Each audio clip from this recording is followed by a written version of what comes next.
Hello and thank you for clicking on my video. And yes, I know I have a different camera setup today because I may or may not have accidentally had my phone drop in the middle of the street and it got run over by a car. So we're getting a new phone and this will not last long, but bear with me here. We're going into a very, very important week. And that's why we have to do some technical analysis for the SPY Qs, Apple, Tesla, Amazon, NVIDIA, AMD, and Meta going forward. And the big thing about this week is from a risk standpoint, it is maybe a good time to run and hide from stocks because we could be seeing a stock market crash and we could be seeing Jerome Powell give us that this week. So we have a lot to get into and let's get started. Hopping right into the SPY, we saw a strong bar on Friday, and we do have that range for you for the week. This is all the options market have priced in for this entire week, 519.58 to the upside, and then we have 506.12 to the downside. So that's what you're going to want to pay attention to for the entire week. As far as Monday goes, the range for Monday is actually 515.37 to the upside and 510.33 to the downside. So not the biggest range as far as tomorrow goes, but we just want to pay attention to this. If we start to get excited, we do have that 68% chance to land back within these zones here. So really pay attention to that throughout your week. The main thing on the daily that I just wanted to point out, which we kind of talked about on Saturday, was you have huge divergences here. Okay, you got this big divergence across the board on the RSI and MACD going all the way back to this high over here, actually, all the way from December. So all of this is now telling you that the momentum to the upside has really, really died out. And we have the potential this week for some kind of crash. And is Jerome Powell going to give us that crash? We're going to pay attention to that live throughout the week. So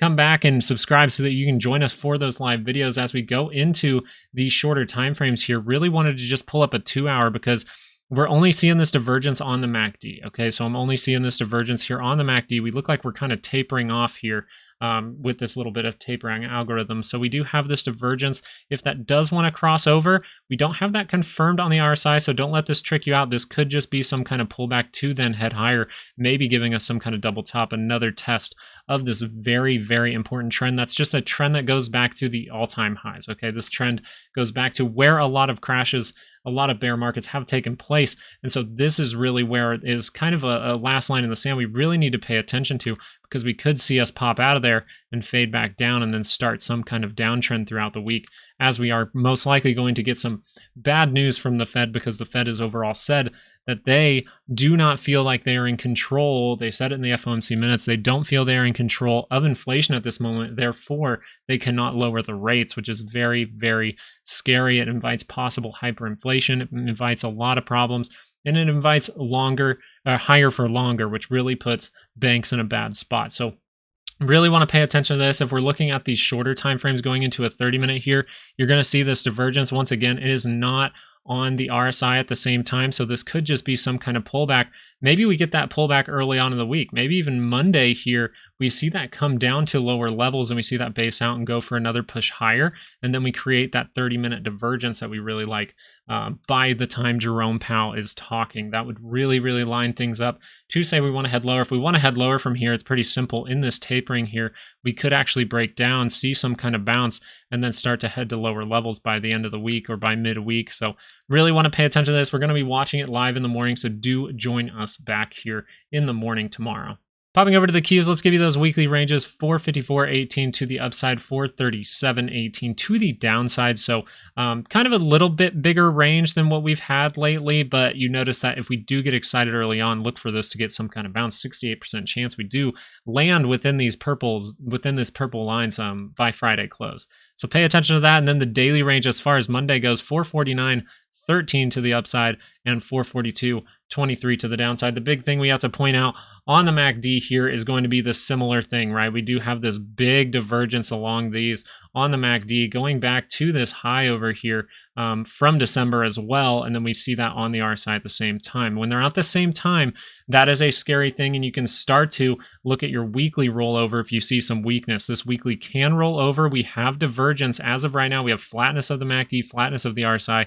That is divergence right now, and we could see that roll around. So pay attention to that. But as we go into a 2-hour, you're going to see a similar thing. That 2-hour, we do not have divergence either way on this. So looks like we may need to, see another push higher before we actually get some kind of downfall. The 30-minute, we're seeing a slight divergence on the MACD, nothing on the RSI. So that's something to pay attention to. Maybe we actually do break down a little bit early on in the week, pay attention to this level, see if it curls back up. That's all we can do. We can pay attention to this 30-minute throughout the week, see if this wants to roll down, get some kind of beat down and curl back up in positive territory. If that does happen, good chance we're going to test this high, go make a new one. And if we start to cross above this high, I'd really start to pay attention to the top side of our weekly expected move. We do gravitate towards those a lot every single week. So something to really pay attention to with the Qs. It looks like if we do get some kind of consolidation on Monday or Tuesday, see that roll back up, we could get that 30-minute divergence. Little hint for some weakness coming ahead of Jerome Powell. That's going to be something you really want to focus on this week, because Jerome Powell most likely will be asked some good questions, and hopefully he's asked some good questions. You guys came up with a lot of good questions, but we'll continue to do that on the live show, what you guys would like to see him asked. And let's get into Apple. Apple was something that we were really talking about over the weekend. Why? Because if this market is so strong and it should be going up like this, well, why isn't Apple participating? Apple is instead breaking through and in a very important level here, this kind of trend line that's kind of our last leg here. So we really want to pay attention to Apple moving forward. Yes, we could see some positivity out of Apple. I still want to say that because we were able to buy back up a little bit in this zone. We were talking about how important this area is in the past, and now it's becoming important right now. We could see some kind of reaction here. Is that going to just be some kind of retest and fail back down? So that's what you want to pay attention to. Apple is in a negative trend. The overall market is not. That is something to really pay attention to.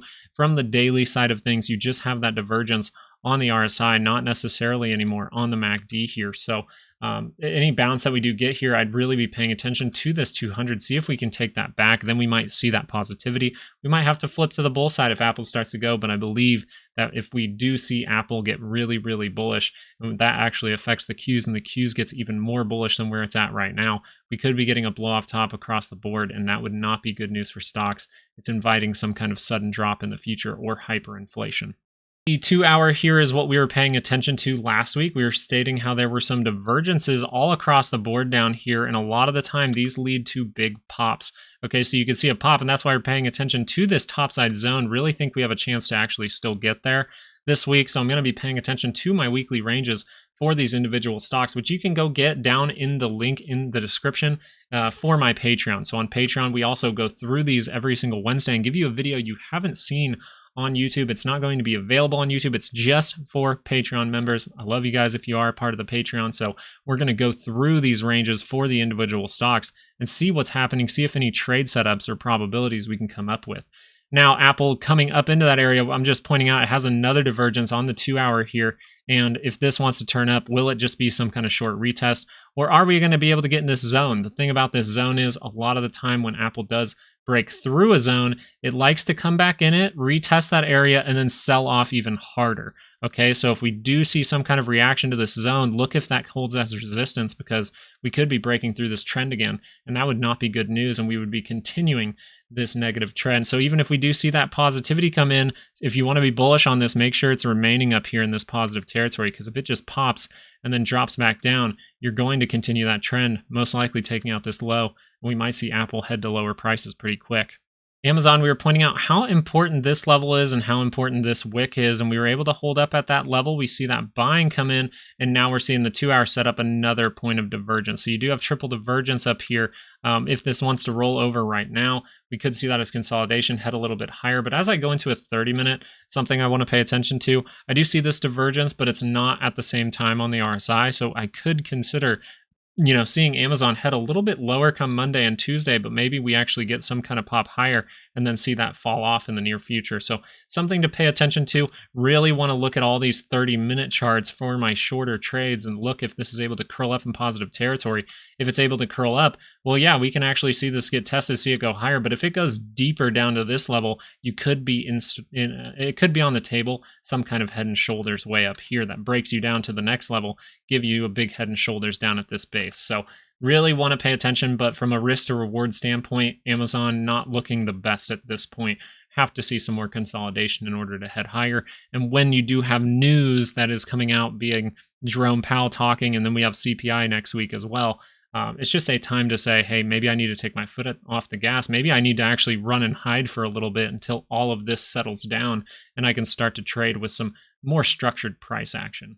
Tesla on the daily, we were mainly worried if we see some weakness in this area. Even if we go fill this gap and then see that fade back down, this crossing on this MACD would mean, hey, we're probably going to take this low out.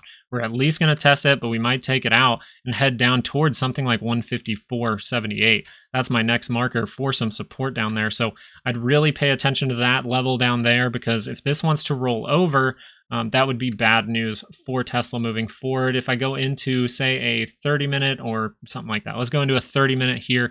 This is overall what we were talking about on Patreon on Wednesday. Last Wednesday, we started those videos for you guys.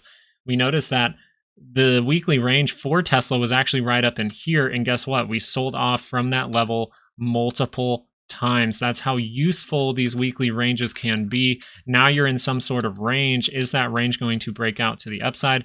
I think that's probable. I really think that this is unfinished business and they do want to come fill this gap back here. It would get you to touch into an important zone that we just sold off from pretty hard. So with this big gapping, you can see a lot of people go underwater, which is mostly why I believe we're getting some, back and forth moves on Tesla. Some people trying to get out of some old trades. But I do think that Tesla does have that good opportunity to come up into this area here and then see that sell off. The thing is, it's in a wedge right now. So if it wants to, it can really stretch this out for some time. We can see this head up, come back down, head up one more time, and then see that drop off. So really on the bigger scheme of things, you want to pay attention to this actually breaking and that daily chart rolling over. But the 30-minute getting very, very close to negative territory on this MACD, not looking the best for Tesla, but it is able to hold at higher prices right now. So that's a good thing, really paying attention to this little range in here, whether we want to head a little bit higher or start to head a little bit lower. If it's to the lower side, I'm going to pay attention to if we're able to break through this trend and if that daily chart, that MACD is able to roll over. NVIDIA, I just wanted to show you guys one chart. We're testing that high as of, the end of Friday, ending at the high of the day. We could see a little bit more positivity here, but we are forming that divergence, and we do have that flatness of the RSI at the same time. So if we want to roll over right now, we could actually come and fill this gap. So I'd really be expecting us to try to hold up at higher prices, really pay attention if this hourly is able to get into negative territory. Then you're going to see, hey, maybe we're starting that negative trend.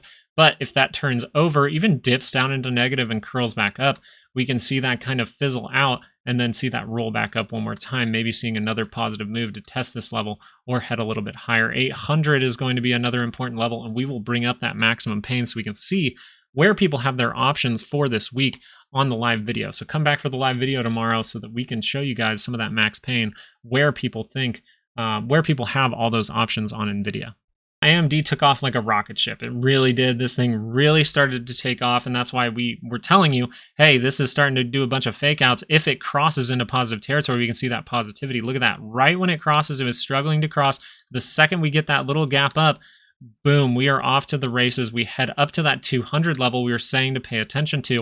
Will people hit that sell button around that 200 level? That's what I'm interested in as far as this week goes, because this is extremely overbought, and this can keep squeezing if people try to short against it, and then it goes and stays at higher levels. So pay attention to that. But if I really want to take any kind of trade in AMD, I'm waiting for some kind of pullback and then head to higher levels with some kind of pulling back of this MACD and then seeing that roll up in positive territory. Now, if that wants to happen throughout the week, look for that to create some kind of divergence up here, because that could be your hint like, hey, the momentum in this very strong move has kind of been slowing down. And if Jerome Powell comes out with some bad news, it could mean bad news for AMD. So that's really what I'm paying attention to with AMD right now. Really just blew off to the top side, risk to reward standpoint. This here, I'm not touching it.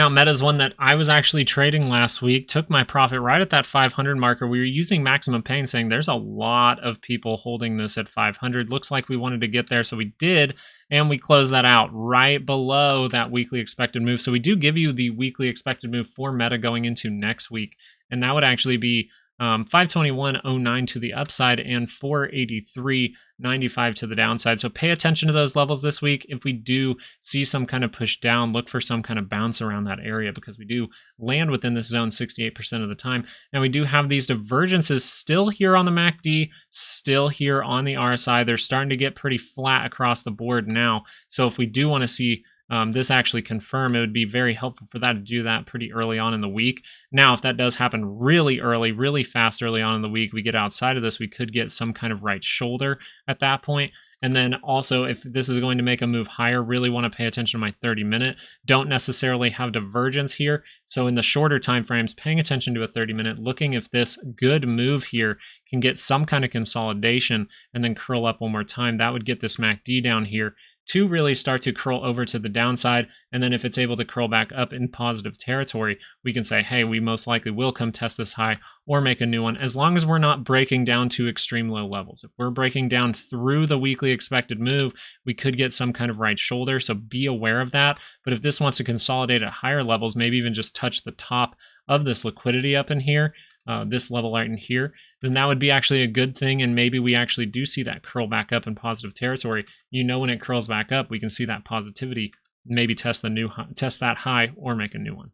The VIX, this is overall why I'm saying, hey, you might want to run and hide this week. There's a lot going on this week that can really shake up this market. And one of those things is, yeah, Jerome Powell talking, but volatility is on a knife's edge right now. Volatility is just about to break through this trend. We're coming down into that area we were paying attention to, right? This like 13 area. So we're right above that at this point. We can come fill this gap. That's where we said we see volatility coming back in. Okay, and the thing about that happening is we actually called this too. We called it way back here. We were saying, hey, some kind of 2-hour divergence here would be good. That would really give us a hint that volatility is coming back, and it likes to do that a lot of the time at these lows down here. And guess what? We have that 2-hour divergence. So we do have the flatness of the RSI. We have the actual divergence on the MACD. Is that going to produce some volatility? We're going to have to see. But I know that this week can really get shaken up, especially from the comments from the FOMC. And we really shook off CPI. We really shook off the PMI. We shook off a lot of things this past week and the week before. So we need to think that volatility needs to come back into this market. We're still pricing in those rate cuts at this point, and we're not getting any rate cuts according to the Fed.